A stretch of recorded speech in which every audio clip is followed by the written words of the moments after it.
Hi everyone, and welcome back to my channel. Today we're delving into a particularly harrowing case. A family reunion that took a tragically fatal turn. What began as a heartwarming gathering swiftly morphed into a chilling disunion, stained by cold-blooded betrayal. Join us as we explore this heartbreaking story, where the very essence of hospitality and familial joy is called into question. The setting of our tale is a townhouse nestled in the quiet suburb of Barrhaven, Ottawa. It was here, on a late Wednesday night, that the police discovered a scene of unspeakable horror. 6 lives extinguished. Among the victims was 35-year-old Darani Delanka Ekanaik, a mother, a teacher, and the heart of her young family. Her life, alongside that of her 4 children and a family friend, was brutally cut short. Darani's husband, Danushka Wickramasinghe, had originally moved to Canada from Sri Lanka in July 2021.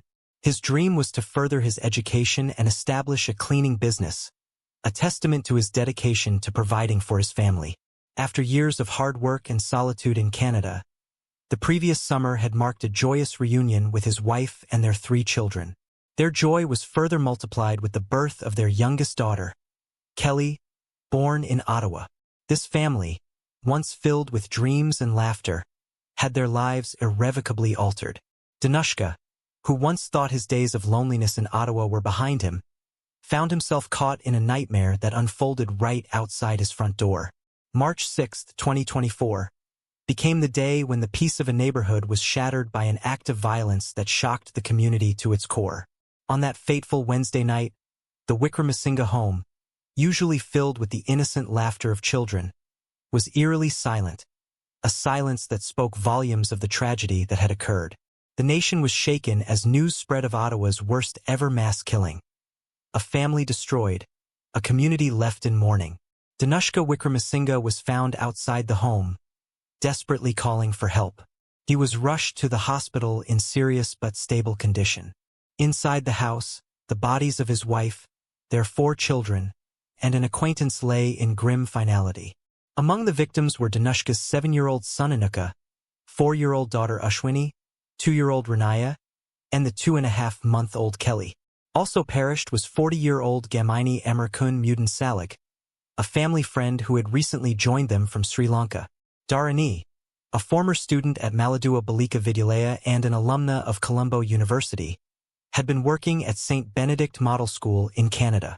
Her mother, back in Sri Lanka, felt an unsettling premonition the last time they spoke, which was unusually brief. The devastating confirmation of her fears came the following day when she learned of the tragedy through a local news outlet.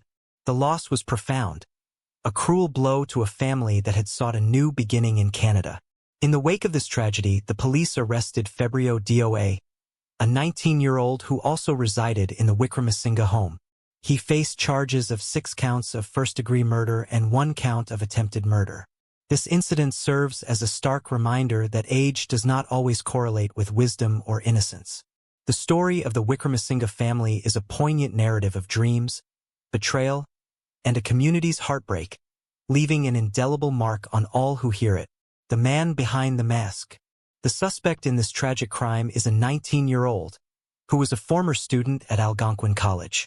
Despite his ordinary appearance and background in a respected educational institution, he stands accused of a devastating act that has left the Ottawa community and beyond deeply saddened. Holding Sri Lankan nationality, he now faces 6 counts of first-degree murder and 1 count of attempted murder.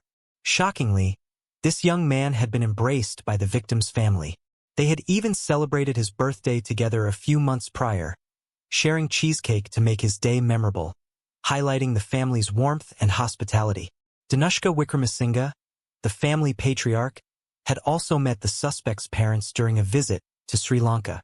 The events of the tragic evening began when Mr. Wickramasinghe arrived home at about 10:30 p.m. and found the suspect wielding a knife. A struggle ensued, during which Mr. Wickramasinghe was slashed across the face, stabbed in the chest and back, and one of his fingers was severed. Despite his injuries, he discovered the heartbreaking scene. His entire family, including a family friend, had been killed. The resident monk and director of the Hilda Jardin Aramaya Buddhist Monastery, Sumanarathana, mentioned that Mr. Wickramasinghe was stronger than expected under the circumstances but was understandably in a state of profound shock. During the attack, Mr. Wickramasinghe had pleaded with the suspect, Febrio DEA, not to harm his family. Unfortunately, the suspect falsely assured him that he hadn't harmed them before Mr. Wickramasinghe found their bodies. Neighbors, hearing Mr. Wickramasinghe's desperate cries for help, called the police, who arrived shortly thereafter. By around 11 p.m., the suspect was arrested. The Ottawa police then confirmed the ongoing police operation through social media and later announced that 6 people had been tragically killed at the address, with 1 additional person hospitalized with serious but non-life-threatening injuries. At a press conference the following day, Police Chief Eric Stubbs clarified earlier statements, confirming the incident as a mass killing, not a shooting. He emphasized the senselessness of the violence that struck purely innocent people. Further insights into the suspect's background revealed troubling signs. Pon Suntha, another resident monk, noted that Febrio DEA had been struggling with personal issues, including dropping out of college and experiencing suicidal thoughts. Relatives described him as quiet and a formerly good student, shocked by the actions that wiped out a family that had only shown him kindness. Day's aunt, visibly shaken, recounted how the family had welcomed him warmly. Initially, he lived with other relatives in Ottawa before moving in with the Wickramasinghe family. His sudden withdrawal from family contacts, blocking phone numbers and social media, indicated a troubling desire for isolation. As investigations continue, the motive behind these brutal actions remains unclear, with journalists and the public speculating wildly, attributing potential motives to everything from video games to mystical superstitions. However, none of these theories have been substantiated in court, and the search for answers continues as the community reels from this incomprehensible tragedy. Unexpected tragedy strikes a landlord. When Harper Chabra, the landlord of the Ottawa townhome, received a call from the police, he was faced with a shocking revelation. 6 people, including 4 young children, were found dead in the property he rented out. Speaking to Global News, Chabra expressed his disbelief, stating he had no idea that the family had recently welcomed a new baby or that the accused murderer, whom he did not know at all, was living there. He had only leased the property to the Wickramasinghe family, who had moved to Canada from Sri Lanka last summer. Chabra, who works as a mortgage agent in Ottawa, rented the townhome on Barron Drive in Barrhaven. He shared that the father, Danushka Wickramasinghe, had moved to Canada first and was later joined by his wife and children. Chabra recalled Danushka as a very nice guy and a responsible tenant who always paid his rent on time and took good care of the house. He was completely unprepared for such a distressing call and found himself at a loss for words over the tragic event. Amid this personal and community tragedy, Chabra was also coping with another loss. His sister-in-law had recently passed away from cancer. He had been planning a trip to help his wife and children decompress and heal from their grief. Unfortunately, they were confronted with this heartbreaking news at the airport, adding another layer of sorrow to their already heavy hearts. Among the victims was Gamen Amaran, a 40-year-old acquaintance of Danushka Wickramasinghe, who also lost his life in the attack. Amaran had only been in Canada for 2 months before his untimely death, leaving behind a wife and 2 children in Sri Lanka. Known for his active social media presence, Amaran was trying to establish himself as an entrepreneur in Canada. His Facebook profile identified him as a sales and digital marketing consultant, and he frequently posted about Sri Lanka as a travel destination, offering to help people with travel bookings. In the legal proceedings that followed, the 19-year-old accused, Febrio DEA, made a brief court appearance via phone. During this hearing, he confirmed his name and next court date but did not speak further. His lawyer, Yen Little, mentioned that extensive evidence was being reviewed and discussions with the Crown Attorney's office were ongoing. DEA was placed in protective custody, with restrictions on contacting witnesses, including the surviving husband and father. The prosecutor, Crown Attorney Louise Taney, who has significant experience with difficult cases involving children, was leading the prosecution. DEA's family, deeply upset by the events, were in touch with the lawyer. Although it was suggested that DEA might undergo a mental health assessment in the future, His lawyer refrained from commenting on his mental state at the time. The long road to justice. Febrio DEA's lawyer has indicated that there are no plans to seek bail for him. Legal experts have predicted that DEA's case could take several years to proceed through the justice system. Daphne Gilbert, a professor of criminal law at the University of Ottawa, estimated that the process could take between 2 to 3 years. She noted that one of the first steps would likely involve extensive psychiatric assessments to determine if Febrio is mentally fit to stand trial. Sylvia Rich, another law professor at the University of Ottawa, highlighted a rule that trials should be completed within 30 months from when charges are laid. However, if Febrio is found fit for trial, his defense might argue that he was not criminally responsible due to a mental disorder. The complexity of investigating the March 6 killings, including understanding how Febrio came to live in the house and his background, is expected to add time to the case duration. Rich also mentioned that the case should ideally conclude within 30 months, but acknowledged the slow pace of the justice system and the potential delays caused by other pending cases. Meanwhile, Febrio will likely remain in custody throughout the trial process. The tragic death of the Wickramasinghe family, who had recently moved from Sri Lanka to Ottawa, has deeply affected not just their immediate community but the nation as a whole. On a somber, rainy Saturday morning, the community's grief was palpable. A handmade card from 7-year-old Anuka Wickramasinghe's classmates at Manor Paul Baxter Catholic School expressed their deep sorrow with colorful letters that blurred under the raindrops. At the vigil, the children shared fond memories of Anuka, describing him as fast, kind, intelligent, imaginative, and a good friend. During the funeral on March 17th, more than 100 mourners gathered to offer prayers and express their solidarity. A Buddhist monk, John Vamo, spoke at the service, urging those grieving to support each other and not succumb to despair or anger. Danushka Wickramasinghe, deeply moved and still bandaged from the attack, was surrounded by family members who were visibly distraught.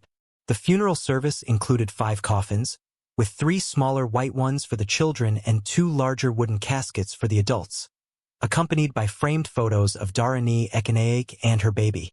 Audio recordings from the wife and daughter of family friend Gamini Amaran, who were unable to travel from Sri Lanka, were played during the ceremony. The service also featured a Buddhist ritual and prayers from various religious leaders, all praying for the strength of the surviving relatives. Government dignitaries present at the funeral paid their respects, highlighting the broad impact of this tragic event and the communal need for healing and remembrance. Danushka Wickramasinghe was engulfed in grief and disbelief over the horrific events that had unfolded in his life. As he grappled with the sudden loss of his beloved wife, children, and a dear friend who had been staying with them, his world seemed irreparably shattered.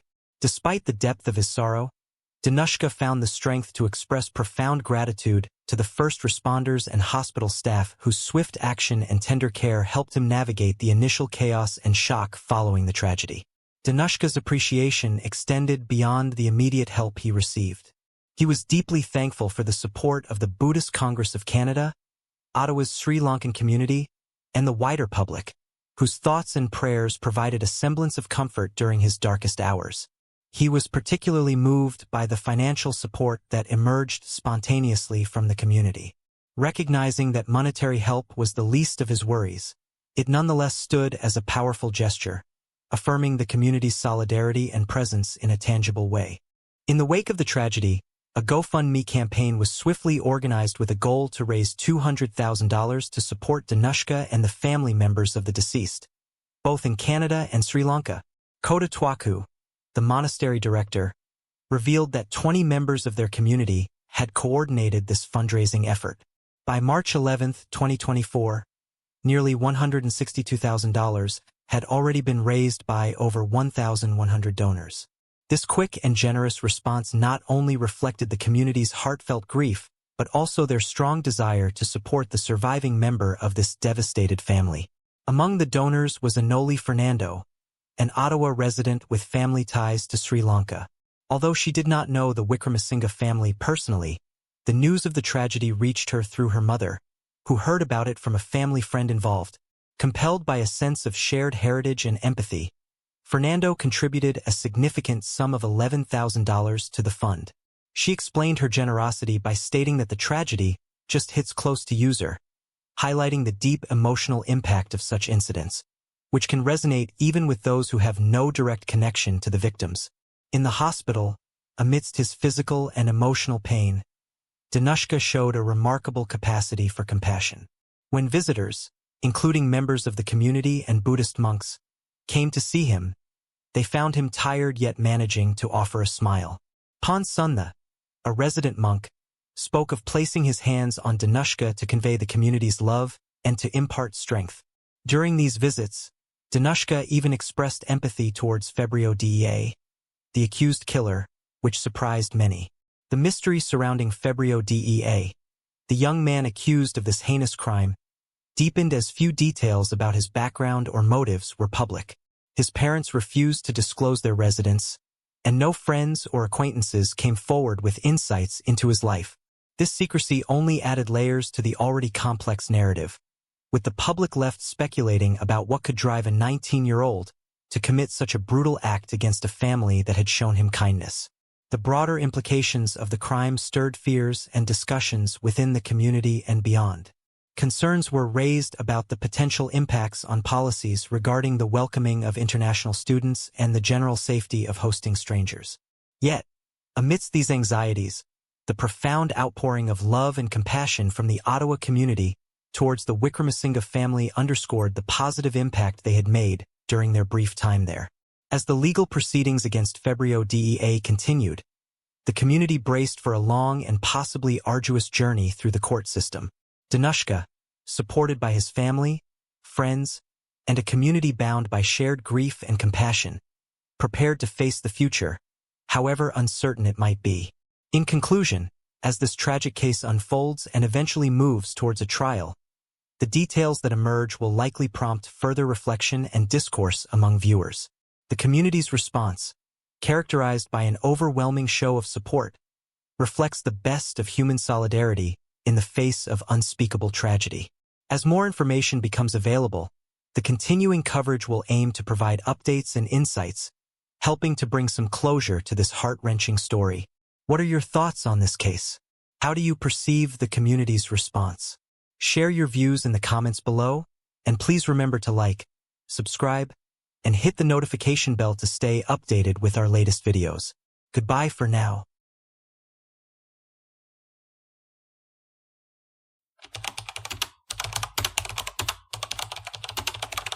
Welcome to our special episode where we honor the memory and celebrate the lives of the Harvey family, Brian, Katherine, and their daughters, Stella and Ruby, whose lives were tragically cut short on New Year's Day, 2006. Today, we delve into the story of this vibrant family, their contributions to their community, and the indelible mark they left on the hearts of those who knew them. On the first day of 2006, the Harvey family, Brian, his wife Katherine, and their daughters, Stella, aged 9, and Ruby, age 4, were buzzing with excitement. They had planned a lunchtime barbecue to ring in the new year with their close friends and family. Rising with the sun, they embarked on their preparations, looking forward to a day filled with laughter, good food, and the company of their loved ones. Brian Harvey, 49, was a figure well known in Richmond, Virginia, not just for his warm personality but also for his notable contributions to the music scene. In the 1980s, he had catapulted to fame as the singer and songwriter for House of Freaks, an underground indie band acclaimed for its raw, powerful music and thought-provoking lyrics. Despite parting ways with his musical partner, Johnny Hott, in the 90s, Brian remained a dedicated musician. His love for music was evident to all who knew him, culminating in a poignant performance on New Year's Eve, a show that, unbeknownst to anyone, would be his final curtain call. Katherine, at 39, had made a name for herself as the vibrant co-owner of World of Mirth, a beloved toy store that had become a staple in the community. More than a businesswoman, Katherine was an artist whose creativity knew no bounds. She poured her heart and soul into every endeavor, making World of Mirth a place where imagination and joy were in endless supply. Her efforts extended beyond the store, as she actively contributed to various community projects, enriching the lives of those around her with her artistic vision and kind spirit. On that fateful morning, Brian stepped outside their home in the chic Woodland Heights neighborhood to pick up the newspaper. Lost in thought, he returned inside, leaving the door unlocked, a minor oversight in what was generally considered a safe area. However, that day, it would lead to a nightmare scenario. While Brian was likely mulling over the headlines, two predators were silently approaching, drawn by the vulnerability of the unlocked door.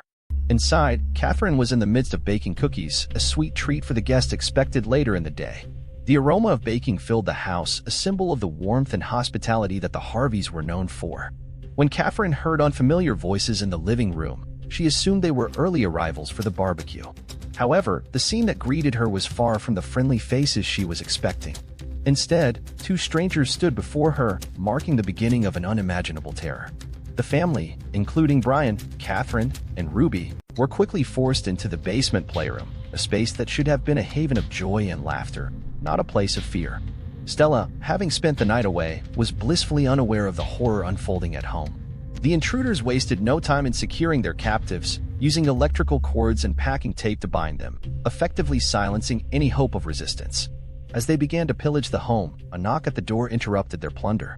The leader of the duo made a calculated decision, freeing Katherine, but with a chilling warning. Any attempt to seek help would result in the deaths of her husband and youngest daughter. Torn between desperation and maternal instinct, Katherine faced an agonizing dilemma. With Stella expected to return at any moment, answering the door could endanger her eldest daughter as well. Ignoring the knock might provoke the intruders, escalating the already volatile situation. In a moment of profound courage, Katherine chose to comply, hoping to protect her family from further harm. With a heavy heart, she opened the door, stepping into the unknown. Before anyone could fully grasp the situation, Stella, the eldest daughter, raced past her mother, Katherine, eager to get to the playroom where she expected to find joy and play, not knowing the horror that awaited. Her friend, also arriving for what was supposed to be a day of celebration, attempted to follow. However, Katherine, with a face drained of color and bearing a weight of fear, blocked the young girl's path.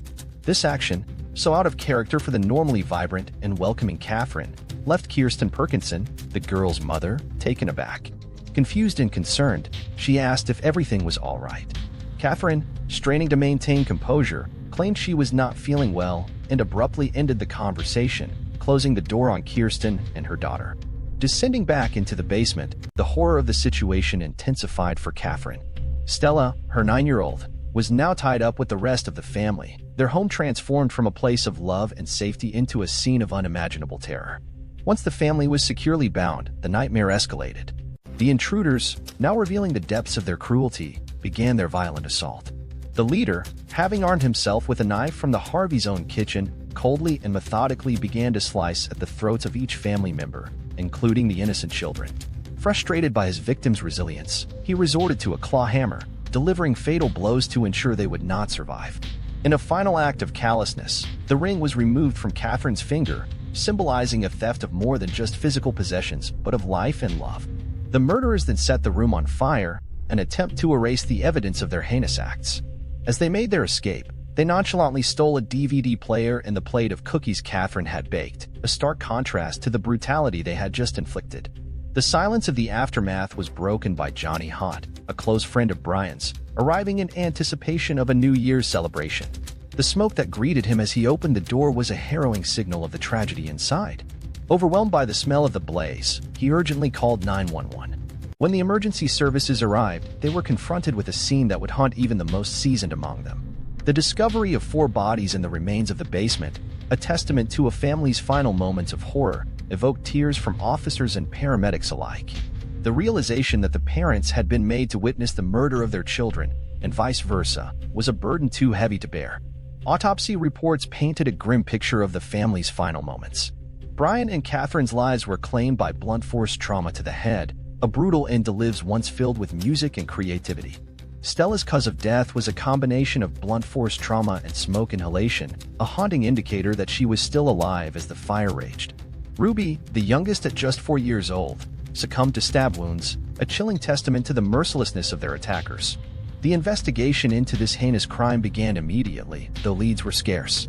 The authorities knew that those responsible might boast or confide in others about their actions.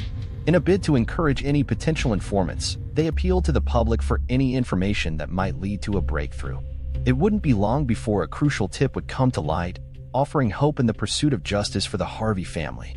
On January 6th, a critical call came into the police station that would change the direction of the investigation into the Harvey family murders. LaToya Pauley, deeply concerned for her friend Ashley Baskerville, reached out to the authorities. She had a chilling story to share. She believed that Ashley's boyfriend and his uncle were responsible for the brutal murders of the Harvey family. LaToya's fear had grown to the point where she felt compelled to ask the police to check on Ashley's well-being. But her call did more than just raise alarms about Ashley's safety. She revealed a horrifying detail. Evidence of these gruesome crimes was hidden at her own home. The names of the men she accused were Ray Dandridge and Ricky Gray. The police took LaToya's report seriously.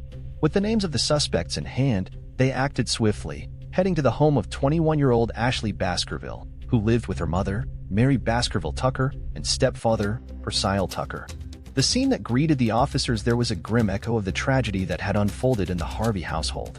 Mary, Percyle, and Ashley had been savagely murdered, their bodies bound and mutilated in a manner strikingly similar to the Harveys. Mary and Percyle's bodies were found with deep cuts across their necks, duct tape binding them and covering their heads, adding a suffocating silence to their final moments. Percyle had been further brutalized with a sock forced down his throat, a grotesque silencer in his last breaths. Ashley's fate was no less cruel. She was discovered suffocated, a plastic bag her last veil from the world. The brutality and pattern of these killings led the police to suspect they were dealing with serial offenders, individuals killing for the sheer thrill of it. This wasn't just a local crime spree, it was a calculated series of murders that spanned beyond the city's limits.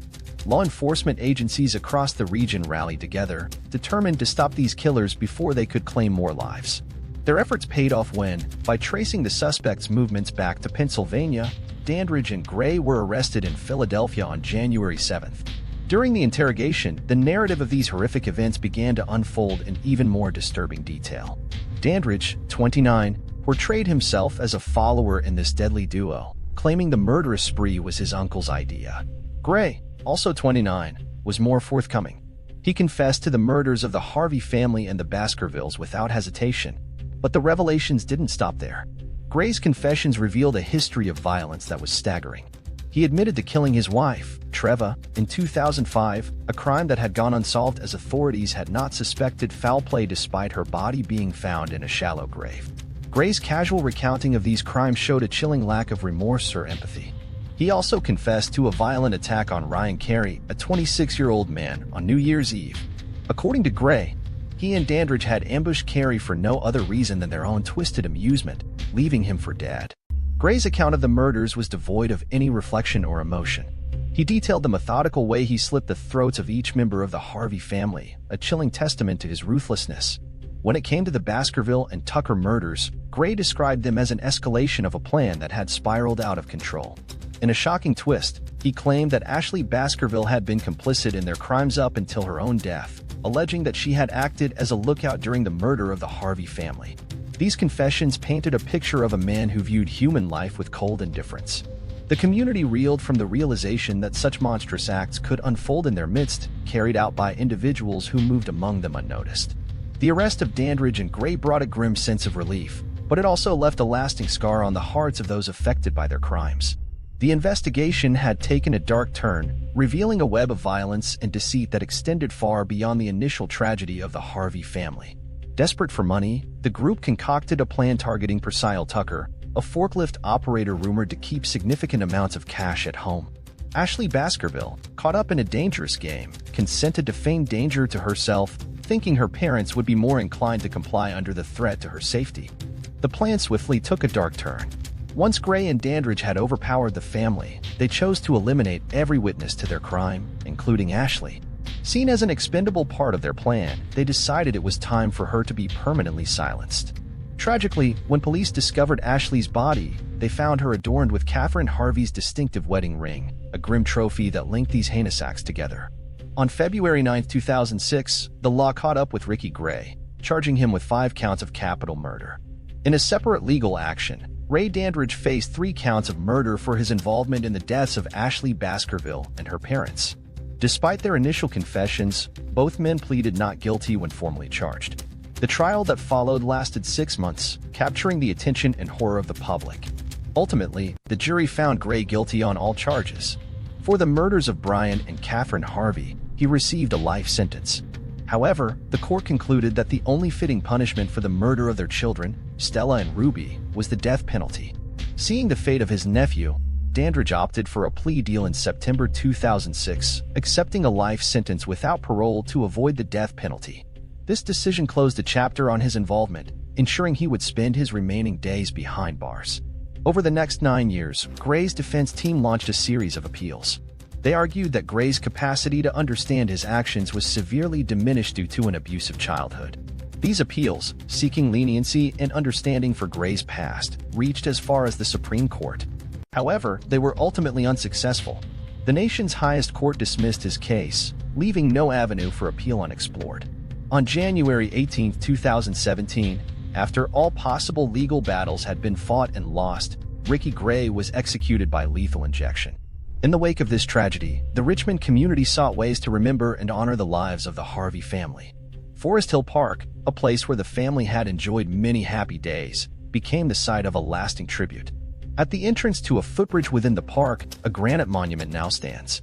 This monument is not just a piece of stone, it is a testament to the joy, love, and life of the Harvey family. A bronze plaque, bearing the smiling faces of Brian, Katherine, Stella, and Ruby Harvey, serves as a poignant reminder of a family whose lives were so brutally and senselessly taken. It encourages all who pass by to remember the brighter days before such darkness entered their lives. This memorial in Forest Hill Park is more than a marker. It's a place of reflection, a reminder of the fragility of life and the importance of cherishing every moment with our loved ones.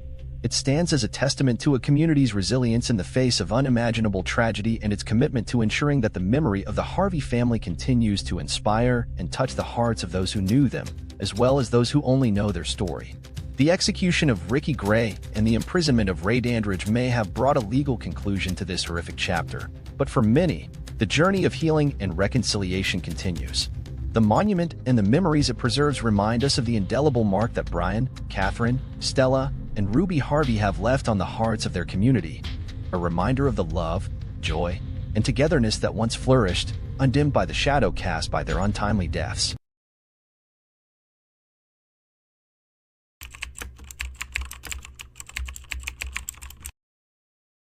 Welcome to the shadowed corridors of true crime, where each turn unveils stories darker and more complex than the last. Today, we embark on a journey to Aberdeen, New South Wales, a place that would become the backdrop for a tale of ordinary life entwined with unimaginable darkness. This narrative revolves around Katherine Knight, an individual whose story challenges the boundaries of belief, leading to a historic verdict in the Australian legal system.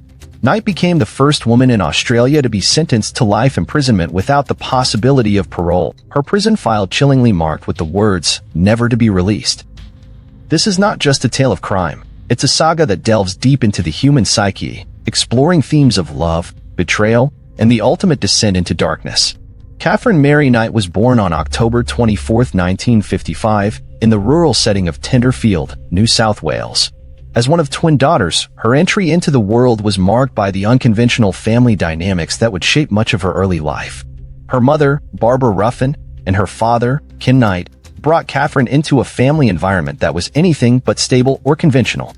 Barbara had previously been married to Jack Ruffin, and together they lived a seemingly typical life in Aberdeen with their 4 sons. However, beneath the veneer of domestic normality, Barbara engaged in an extramarital affair with Ken Knight, a colleague and friend of her husband. This affair was not a discreet liaison. It erupted into a scandal that reverberated through their small community, branding the family with a mark of infamy and forcing Barbara and Ken to flee to Moree, a town further north, in a bid to escape the oppressive weight of local judgment. The relocation did little to mend the fractures within the family. Barbara's sons from her marriage to Jack were torn asunder. The 2 eldest remained with their father, a testament to the bonds of blood and loyalty, while the 2 younger were dispatched to Sydney to live with an aunt. In this new chapter of their lives, Barbara and Ken expanded their brood, welcoming Katherine and her twin sister into a world rife with turmoil. Ken Knight, Katherine's father, was a figure shadowed by his own demons. His struggle with alcoholism often manifested in violent outbursts towards Barbara, episodes that Katherine and her siblings witnessed with alarming regularity. Barbara, for her part, did not shield her daughters from the darker aspects of her relationship with Ken. She shared with them intimate and disturbing details of her marital life, instilling in Katherine a warped perception of sex and relationships. Katherine's formative years were further darkened by shadows of abuse. She claimed to have been a victim of sexual assault at the hands of several family members, a harrowing ordeal that persisted until she was 11 years old. Amidst this chaos, she found a semblance of solace in her uncle Oscar Knight, a figure she admired and loved. His suicide in 1969 shattered the fragile peace she had found, leaving her to contend with the specter of loss and the haunting visits from his ghost. The family's return to Aberdeen marked a new phase in Katherine's life, one that would see her stepping into the harsher light of adolescence. High school presented a challenging environment for Katherine. She was an outsider, her presence more often associated with intimidation and fear than with friendship or camaraderie.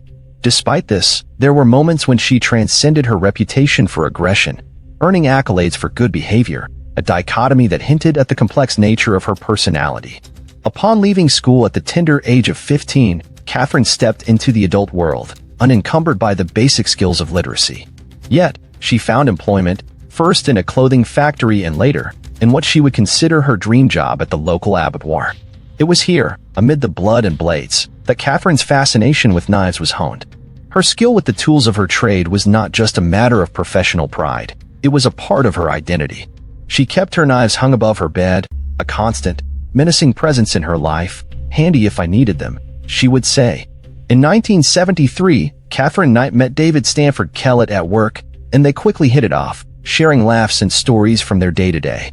They began dating, and in no time, decided to tie the knot in 1974. Their wedding was as unique as their love story, with Katherine riding her motorcycle to the ceremony, and Kellett, quite drunk, riding along. Katherine's mom, Barbara, didn't mince words when she spoke to Kellett about her daughter. She warned him straight up, Katherine was tough, and if he ever thought about crossing her, he'd better think again. She even said Katherine had a screw loose, hinting that being unfaithful could end really badly for him. The wedding night was a sneak peek into their future together. Katherine expected Kellett to keep up with her high spirits all night. When he fell asleep after they'd been intimate a few times, Katherine tried to strangle him. He managed to stop her, but this was just the start of a marriage filled with violence. Their life together was anything but calm. Katherine's anger got worse, and she once hit Kellett so hard with a frying pan for coming home late, she cracked his skull. Kellett was so scared he ran for his life, and the police got involved. Somehow, Katherine convinced him to not press charges, promising to change. Despite the turmoil, they had 2 daughters. But Kellett couldn't handle Katherine's violent ways and left her for another woman. Katherine took their breakup really hard, even dangerously placing their baby daughter on a railway track once. She was diagnosed with postnatal depression and admitted to a hospital where she talked about wanting to harm a mechanic and Kellett's mom. After she got out, Kellett gave their relationship another shot, but it didn't last. He eventually left for good, worn out by the constant abuse. In 1991, Katherine met John Chillingworth, an old co-worker, and they started seeing each other. Not long after, Katherine got pregnant, and they had a son named Eric in 1992. They were together for 3 years until Katherine left him for a man she was seeing on the side, John Charles Thomas Price. Price had kids who took a liking to Katherine, and things looked okay for a while, except when they fought, which was a lot. By 1998, their relationship hit rock bottom, especially after Katherine did something out of spite that got Price fired from his job. Their relationship was a roller coaster of ups and downs. Katherine's behavior was unpredictable and often violent, marking a pattern that seemed to follow her from one relationship to the next. Each chapter of her life revealed more about her inability to control her anger and the devastating impact it had on those around her. From trying to strangle her new husband on their wedding night to endangering her children and sabotaging Price's career, Katherine's actions were extreme and alarming. These events were not just isolated incidents, but a series of escalating behaviors that painted a troubling picture of Katherine's life. Her relationships were fraught with violence, betrayals, and moments of intense conflict, underscoring a cycle of abuse that she both experienced and perpetrated. The people closest to Katherine bore the brunt of her unpredictable moods and aggression, trapped in a web of fear and manipulation. As Katherine moved from one relationship to the next, the pattern of violence and retribution continued, each episode more disturbing than the last. Her actions not only affected her partners, but also her children, who were caught in the crossfire of her tumultuous personal life. The consequences of her behavior rippled through her family, leaving a trail of pain and suffering in its wake. In February 2000, the situation between Katherine and Price reached a breaking point. After enduring numerous attacks from Katherine, Price decided it was time to take legal steps to ensure his and his children's safety. He went to the authorities and got a restraining order against Katherine, hoping this would keep her away. He even told people at his work that if anything ever happened to him, they should look at Katherine as the culprit. Price was genuinely scared for his life, and his fears were about to become a terrifying reality. On the night of February 29, 2000, Price did something he thought would protect his children from any harm. He sent them to a friend's house for a sleepover. After work, he hung out with his neighbors for a bit, trying to keep things normal. He went to bed around 11 p.m., not knowing the nightmare that was about to unfold. Katherine, on the other hand, had been planning something horrific. Earlier, she had bought new black lingerie and recorded videos of her children, which seemed like a twisted version of a last will. That night, after Price was asleep, she entered his house. She casually watched TV for a few minutes, took a shower, and then woke Price up. They were intimate, and Price fell asleep, not suspecting what was to come. In the darkness of the early morning, Katherine's actions turned unspeakably violent. She grabbed a butcher's knife and attacked Price, stabbing him 37 times.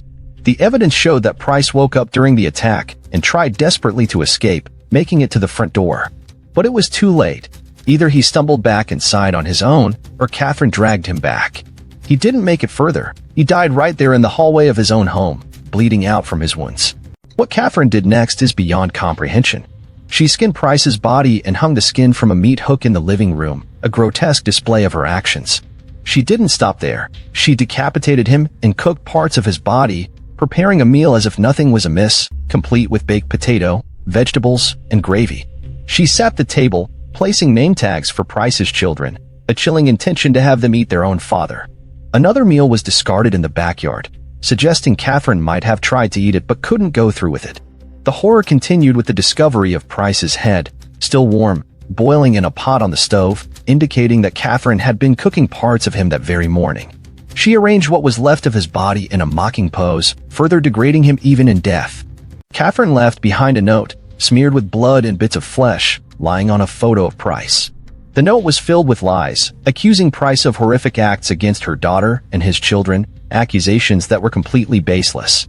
The following morning, when Price didn't show up for work, his boss got worried and sent someone to check on him. What they found was a scene out of a nightmare, prompting them to immediately call the police. The authorities arrived to a gruesome sight, Price's skin hanging in the living room, his head simmering on the stove, and cooked parts of his body laid out on plates. Katherine was found in the house too, unconscious from taking a large number of pills in what seemed to be a suicide attempt. She was rushed to the hospital and upon waking, claimed to have no memory of the horrifying events. The evidence against Katherine was damning. The video of her children she made that day appeared to be a twisted farewell. The scene at the house told the tragic story of Price's last moments, fighting for his life. Katherine's actions that night were a culmination of her violent behavior, leaving a permanent scar on everyone involved. Her deliberate preparation and the grotesque display of Price's body were acts of unimaginable cruelty, marking a dark chapter in the annals of crime. On March 2, 2001, Katherine Knight was officially charged with the murder of John Price. At first, she said she didn't do it, pleading not guilty to the crime. Her trial was supposed to start on July 23, 2001. However, because her lawyer was sick, they had to move the trial to a later date, October 15, 2001. When the trial finally began, the judge warned everyone that the evidence they were about to see was very shocking. This warning was so serious that 5 people who were supposed to decide if she was guilty or not chose to leave because they didn't want to see the evidence. After the jury was chosen, Katherine's lawyers suddenly asked if they could wait a bit longer before starting the trial properly. The next day, Katherine changed her mind about her plea and admitted she was guilty. This meant the jury didn't need to decide her fate anymore, and the judge, Justice O'Keefe, had already known she would change her plea the day before. The judge then said Katherine needed to be checked by a psychiatrist to make sure she really understood what admitting she was guilty meant and if she was in the right state of mind to make such a decision. Even though she said she was guilty, Katherine didn't really take responsibility for what she had done. When it was time for her to be sentenced, her lawyers tried to get her out of having to listen to all the bad things she did, but the judge said no. Hearing about her own crimes upset Katherine so much that she had to be given medicine to calm down. On November 8, 2001, Justice O'Keefe decided that Katherine should spend the rest of her life in prison without any chance of getting out. He said the crime was so terrible and because Katherine didn't seem sorry for what she did, she had to be punished in the strictest way possible. This was the first time in Australia that a woman was given such a severe punishment. In June 2006, Katherine tried to challenge her life sentence. She thought it was too harsh to be in prison forever without any hope of being released. But when she tried to appeal her sentence, the court didn't agree with her. In September, Justice McClellan from the New South Wales Court of Criminal Appeal said that what she did was so horrible that it was hard to even think such a thing could happen.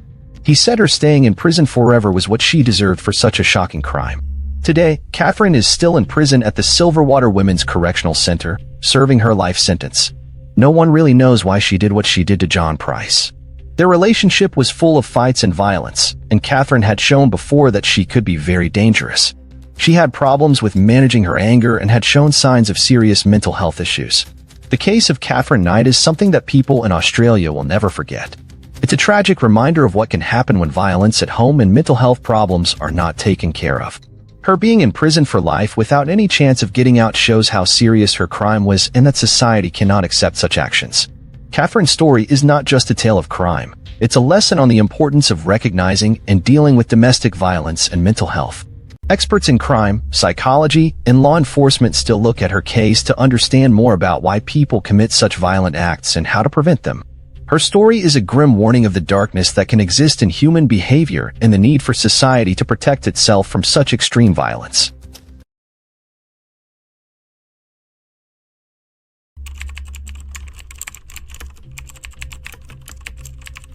Sophie Lionnet was a young girl born into a simple family in Troyes, a city in the northeastern part of France, on January 7, 1996.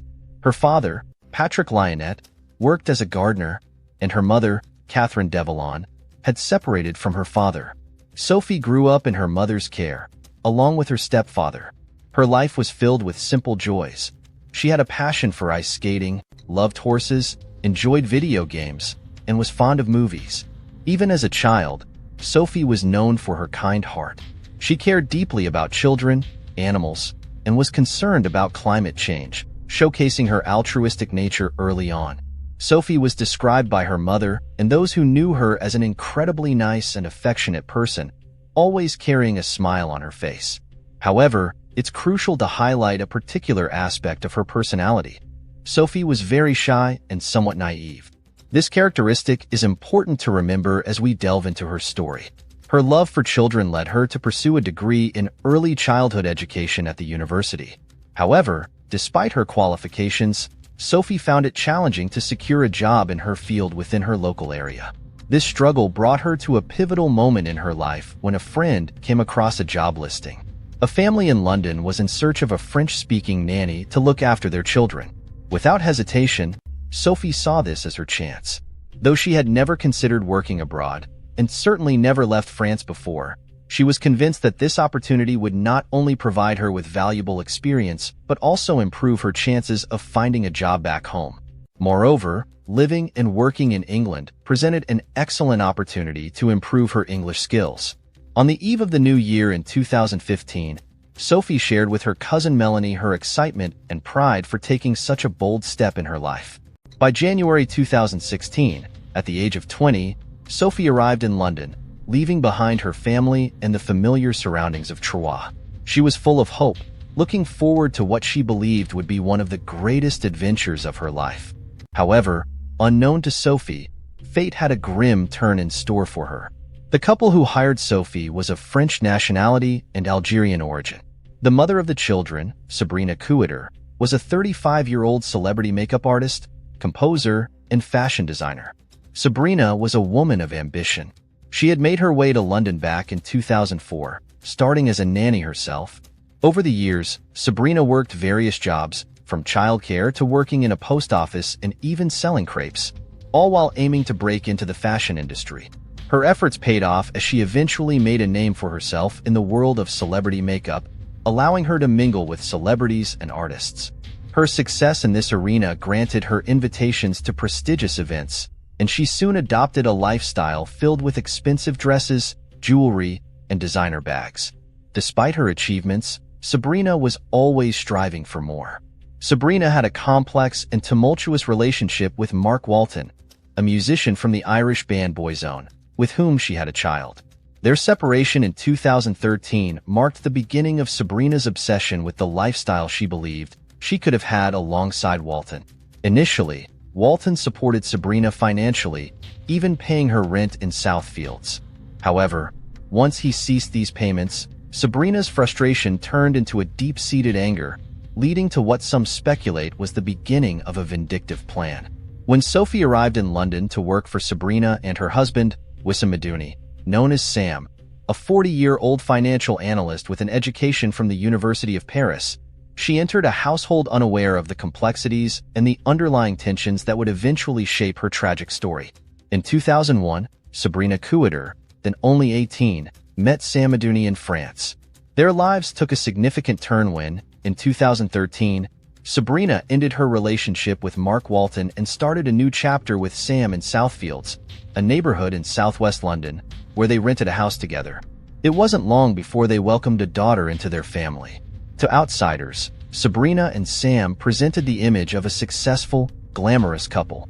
Sam was employed at a French bank in London, while Sabrina had her connections in the music, fashion, and finance worlds.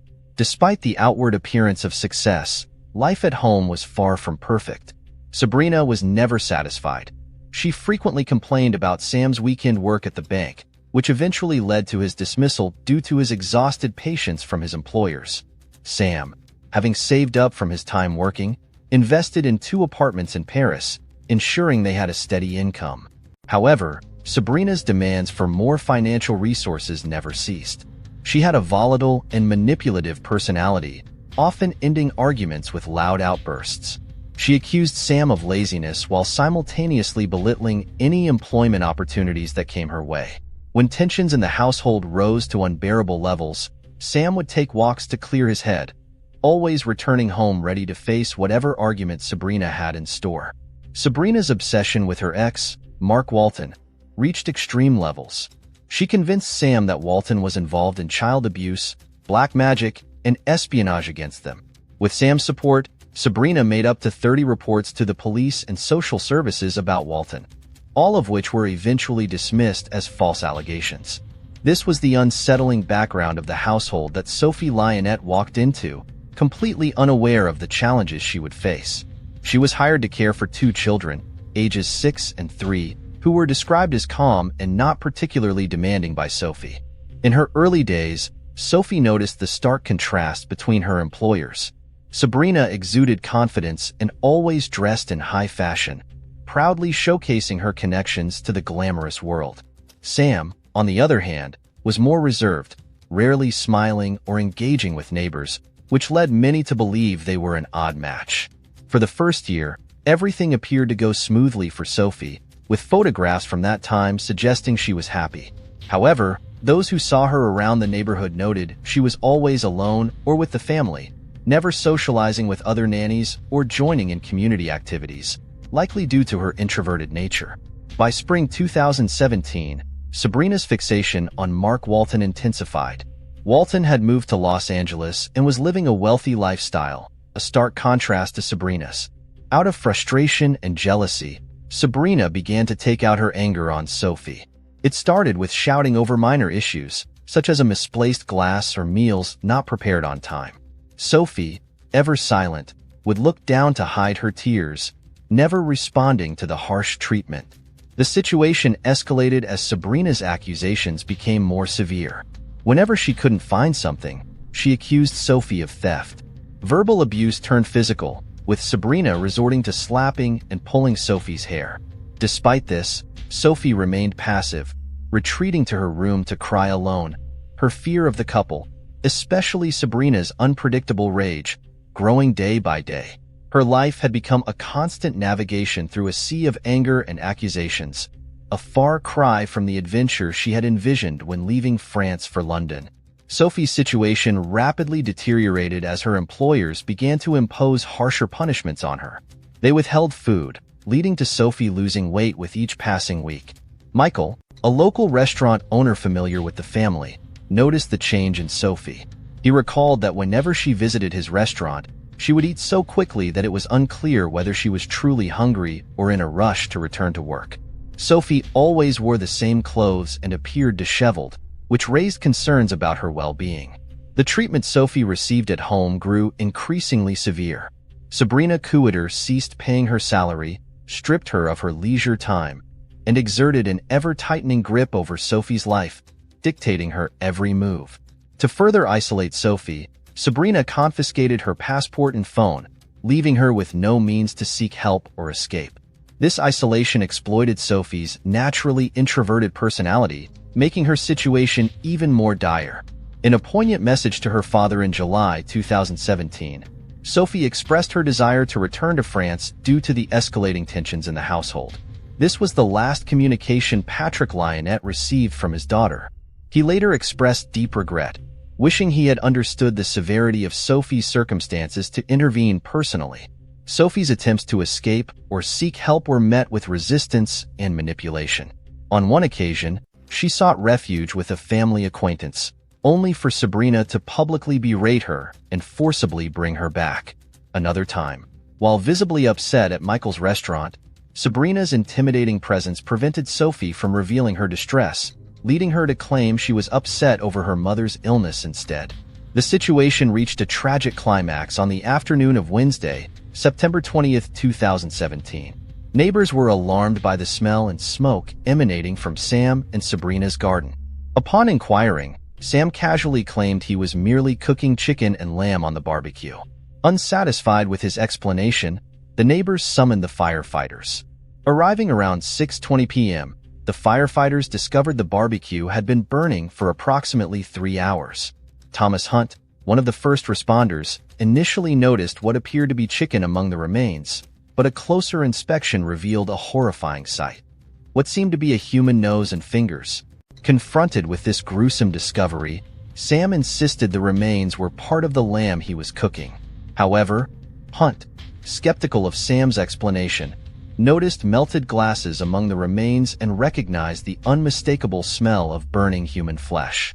The timely intervention of the neighbors prevented the complete destruction of evidence that would later reveal the truth behind Sophie's tragic end. The police were quickly called to the scene, resulting in the immediate arrest of Sam and Sabrina. During interrogation, the couple turned against each other, each blaming the other for Sophie's demise. The trial, held between March and May 2018, shed light on the extent of Sophie's suffering. The court was presented with over 8.5 hours of chilling video evidence recovered from the defendants' mobile phones, recorded just hours before Sophie's murder. These videos depicted Sophie being interrogated and tortured by the couple, showcasing the harrowing conditions she endured. The footage revealed a young woman who was emaciated, terrified, and desperate to appease her tormentors, highlighting the cruel reality of her final days.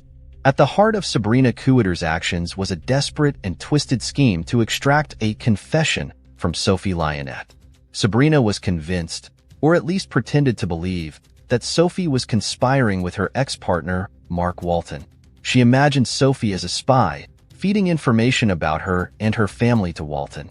Sabrina's end goal was not just to vilify Sophie or Walton, but to use this fabricated conspiracy as leverage to extort money from her wealthy ex. To force Sophie into submission and to make her parrot these baseless accusations, Sabrina and her partner, Wissam Madouni, resorted to barbaric methods. They physically assaulted Sophie with electric cables, inflicting pain on her legs, pulled her hair with such force that it came out in strands, and delivered harsh kicks to her chest. They subjected her to verbal abuse, screamed unfounded atrocities at her, and compelled her to write false statements that accused Walton of misconduct. Their brutality escalated to breaking her bones and subjecting her to water torture, demonstrating a complete disregard for her well-being and humanity. Throughout this harrowing ordeal, Sophie complied with their demands, yet her compliance did nothing to halt their cruelty. Investigators discovered the coerced writings at the couple's residence, where Sophie, under duress, claimed Walton had sexually assaulted her and promised her film roles, detailing supposed secret meetings and intimate information about Sabrina. However, these claims were entirely fabricated under Sabrina's manipulative pressure. When police questioned Mark Walton, he denied all allegations, stating he had never met Sophie and was not even in the UK during the period Sabrina had concocted her accusations. The absurdity of the allegations highlighted Sabrina's delusional obsession and the lengths she would go to malign Walton. The autopsy of Sophie's remains revealed the extent of her physical suffering before her death, with injuries including a broken jaw, sternum, and ribs. These injuries occurred days before her death, which experts believed was caused by drowning. The exact timeline of her final days remains uncertain, obscured by the couple's attempt to destroy her body and erase evidence of their heinous acts. Throughout the trial, neither Sabrina nor Maduni expressed remorse, with Sabrina persisting in her delusions about Sophie and Walton. Psychiatric evaluations of Sabrina indicated a personality disorder and depression, yet these diagnoses did not absolve her of responsibility, as she was deemed capable of distinguishing right from wrong. The prosecution portrayed Sophie's living conditions as a domestic nightmare, emphasizing her vulnerability and naivety. The couple's attempt to dispose of Sophie's body and fabricate a story about her disappearance was thwarted by alert neighbors and firefighters, leading to their arrest. During the trial, the couple's relationship further deteriorated as they turned on each other, each attempting to deflect blame. Sabrina initially claimed Sophie had passed away in her sleep, while Maduni suggested her death in the bathtub was an accident. Their contradictory statements and attempts to save themselves only served to deepen their guilt in the eyes of the court and the public. This tragic story underscores the extreme vulnerability of individuals like Sophie, isolated and abused in a foreign country, and the devastating consequences of unchecked paranoia and cruelty within a household. It's a sobering reminder of the importance of vigilance and compassion in our communities to protect those who cannot protect themselves. Sam claimed he was not responsible for Sophie's death, although he confessed to burning her body. His story changed over time. At one point, he accused Sabrina of the murder, saying she woke him to tell him Sophie wasn't breathing. This contradicted his earlier account, where he admitted to pushing Sophie into the bathroom, where she hit her head and became unconscious. He claimed to have attempted to revive her without success. Sabrina, in turn, accused Sam, further complicating the narrative of that tragic day. The precise sequence of events and the exact roles they each played remained obscured, known only to Sam and Sabrina, but what was undeniably clear was Sophie's victimhood in a horrendous crime. During the trial, a protected witness, believed to be one of Sabrina's children, testified that both defendants were present in the bathroom when the fatal incident occurred. In a shocking revelation, Sabrina tearfully claimed that Sam coerced her into a sexual act beside Sophie's lifeless body, adding a horrifying dimension to the already gruesome tale. Sophie's parents, Katherine and Patrick Lionnet, were largely unaware of the true extent of their daughter's suffering. Katherine recalled encouraging Sophie to return to France upon sensing her unhappiness, not realizing the depth of her ordeal. Katherine's statement to the court reflected her anguish and disbelief at the monstrous acts inflicted upon her daughter.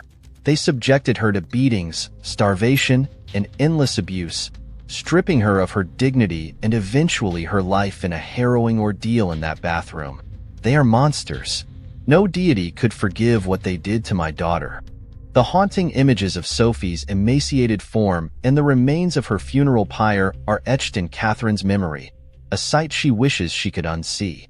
Patrick expressed his profound grief and inability to comprehend or forgive the brutality of Sabrina and Sam.